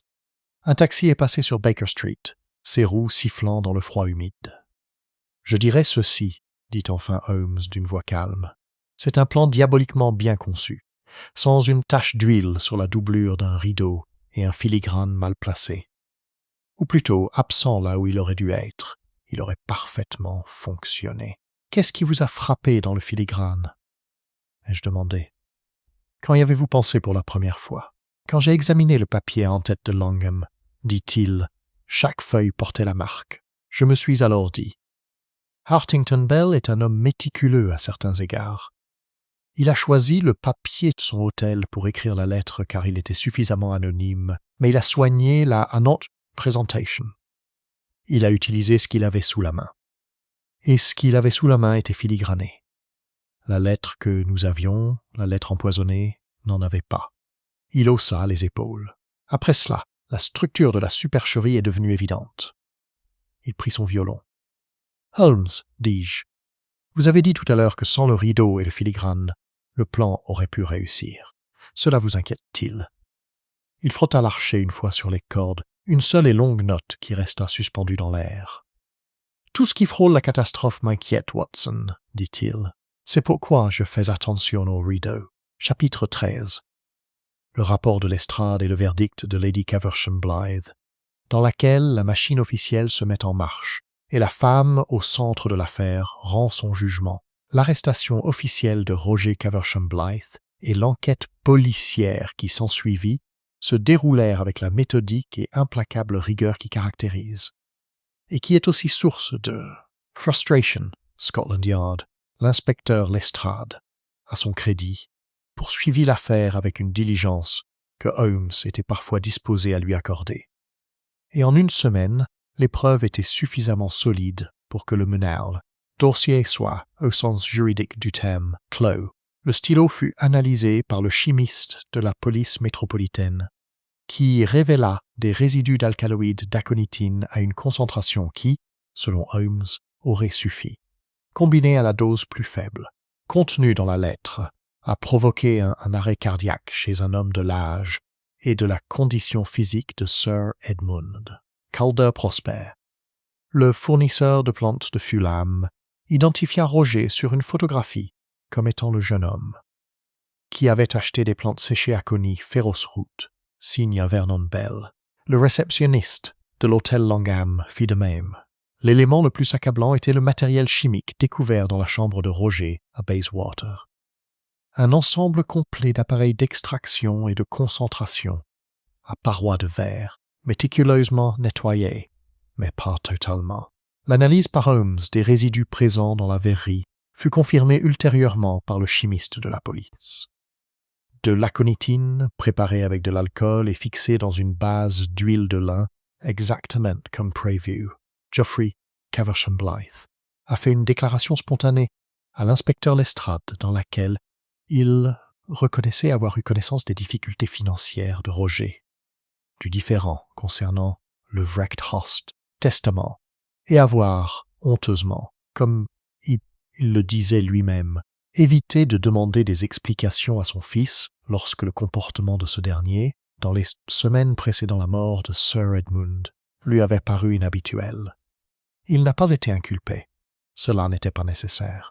Lorsque Holmes et moi l'avons brièvement aperçu le jour de l'audience préliminaire de Roger, on pouvait lire sur son visage une dévastation particulière et permanente, qu'aucun tribunal n'aurait pu infliger avec plus d'efficacité.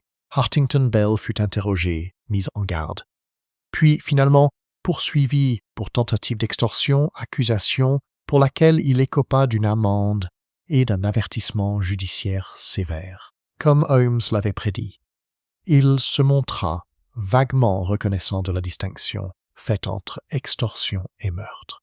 Nous avons rendu visite à Lady Caversham Blythe le samedi suivant l'arrestation de Roger.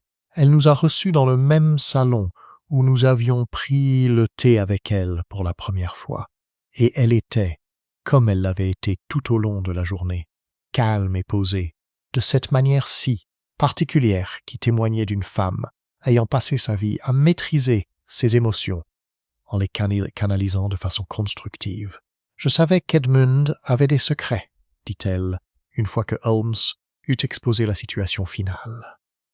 J'ignorais leur nature. Je crois que j'ai choisi de ne pas le savoir. » Elle marqua une pause. « C'est peut-être un point commun que j'ai avec Geoffrey. La différence, dit Holmes avec précaution, c'est que vous avez choisi d'ignorer le passé. Geoffrey, lui, a choisi d'ignorer le présent. » Elle y réfléchit. « Est-ce une distinction importante, monsieur Holmes ? » « Je le crois, a-t-il dit, même si je reconnais que ce n'est pas toujours facile. » Elle le regarda un instant de ses yeux pâles et scrutateurs. « Vous êtes un homme atypique, dit-elle.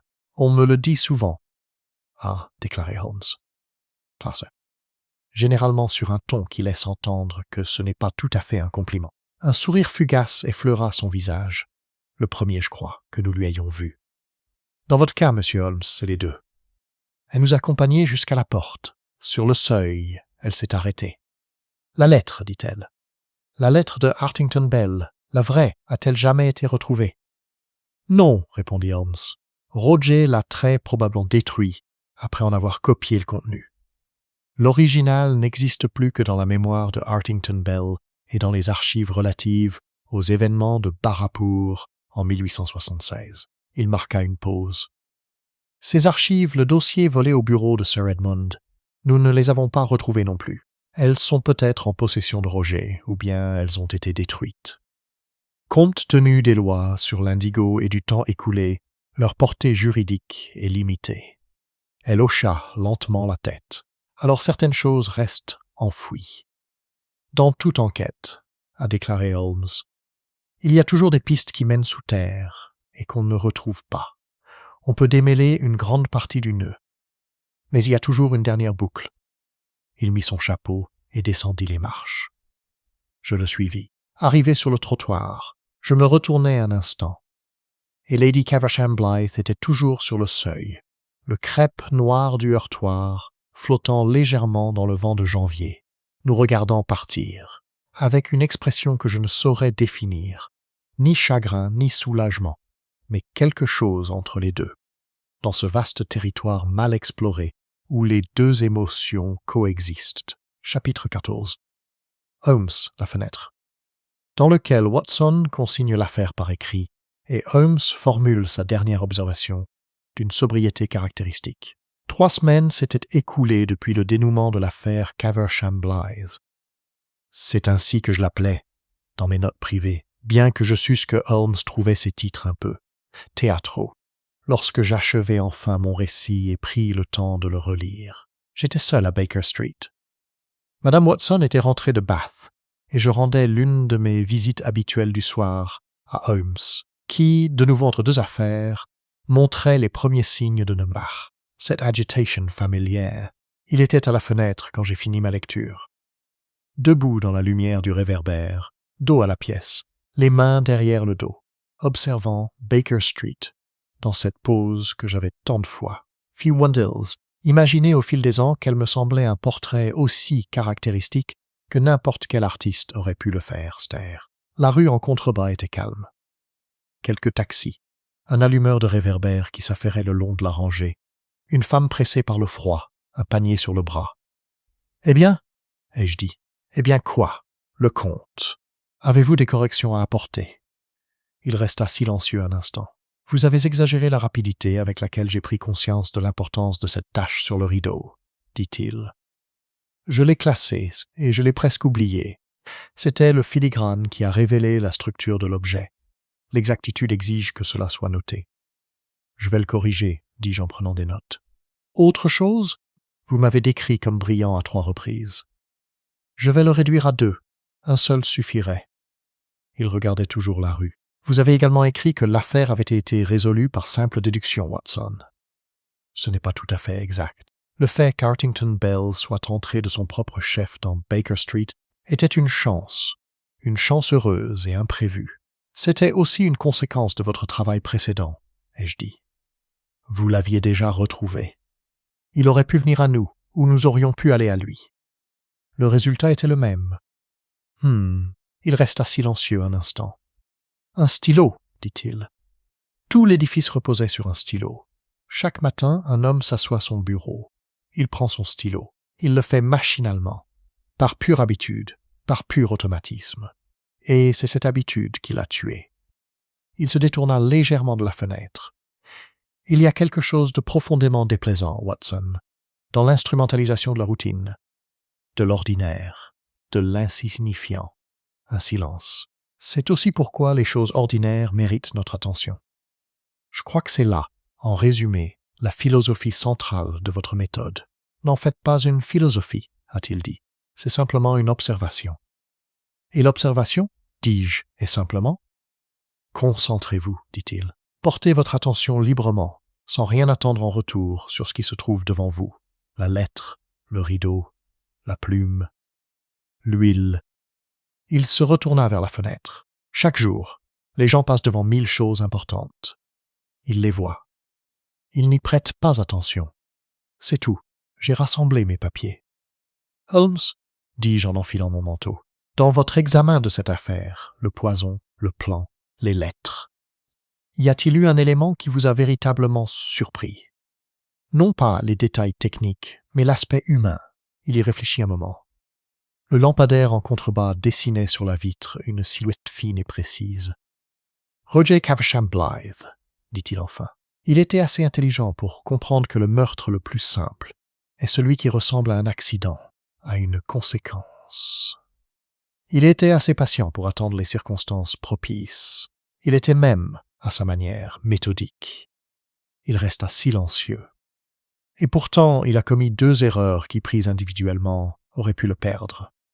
La tache d'huile, la trace d'eau, 2 petits détails mécadils, 2 petits détails mécaniques, fruits de la précipitation ou de cette cécité particulière qui frappe même les hommes les plus intelligents lorsqu'ils sont persuadés que leur plan est infaillible. De l'arrogance, ai-je dit. Peut-être, ou tout simplement l'irréductible friction de la réalité avec n'importe quel plan, aussi bien conçu soit-il. Il haussa légèrement les épaules. Tout plan finit par avoir des failles, Watson. Avec suffisamment d'attention et de temps, ils finissent tous par avoir des failles. Je lui ai dit bonne nuit. Il a levé la main en signe d'acquiescement, sans se détourner de la fenêtre. En descendant les escaliers menant à Baker Street, j'ai entendu, depuis la pièce du dessus, les premières notes du violon.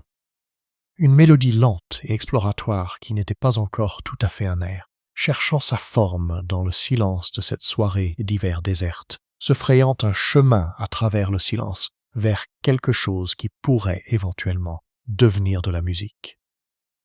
Dehors, Londres poursuivait son cours, avec ses 1000 scènes banales, ses taxis, sa fumée de charbon et ses étoiles froides et brillantes aperçues entre les cheminées, pleines de lettres, de stylos, de petites choses ordinaires, qui, si on y prêtait attention, pourraient tout vous dire.